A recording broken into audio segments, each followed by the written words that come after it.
Taste the Daily. Cuddalore மாவட்டம் தென்பெண்ணை ஆற்றில் அதிகரித்து வரும் தண்ணீரால் ஆட்சியர் அலுவலகம் எதிரே உள்ள தரைப்பாலம் மூழ்கியதால் போக்குவரத்து பாதிக்கப்பட்டுள்ளது.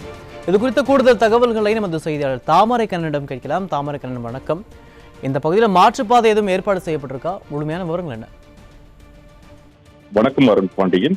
கடலூர் தென்பெண்ணை ஆற்றில் அதிகரித்து வரும் தண்ணீரால் ஆட்சியர் அலுவலகம் எதிரே உள்ள தரைப்பாலம் தற்பொழுது மூழ்கியதால் போக்குவரத்து முற்றிலுமாக பாதிக்கப்பட்டுள்ளது.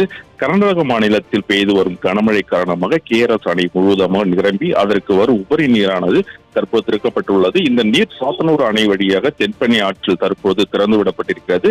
வினாடிக்கு 3000 கனஅடி நீர் அளவிற்கு தென்பெண்ணை ஆற்றில் திறந்துவிடப்பட்டுள்ள தண்ணீர் தற்போது கடலூர் மாவட்டத்தை வந்தடைந்துள்ளது. இந்த தண்ணீரானது அளவு அதிகரிக்கக்கூடும் என கூறப்படுகிறது. தென்பெண்ணை ஆற்றில் தண்ணீர் வருவதால் பொதுமக்கள் ஆற்றில் இறங்குவது, கால்நடைகளை ஆற்றில் கொண்டு செல்வது போன்றவற்றில் ஈடுபட வேண்டாம் என எச்சரிக்கை விடுக்கப்பட்டுள்ளது. தொடர்ந்து தென்பெண்ணை ஆற்றில் அதிக அளவு தண்ணீர் வந்ததால் கடலூர் ஆட்சியர் அலுவலகம் எதிரே உள்ள கடலூரையும் புதுச்சேரியும் கிராம பகுதிகளை இணைக்கக்கூடிய கும்தாமேடு தரைப்பாலம் தற்பொழுது மூழ்கியது.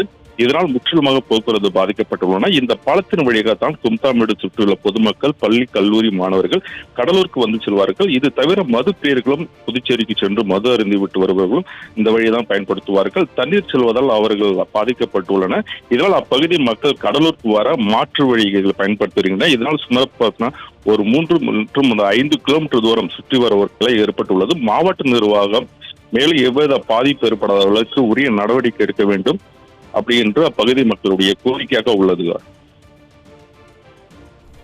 தாமரைக்கண்ணன், உங்களுடைய விரிவான விவரங்களுக்கு நன்றி.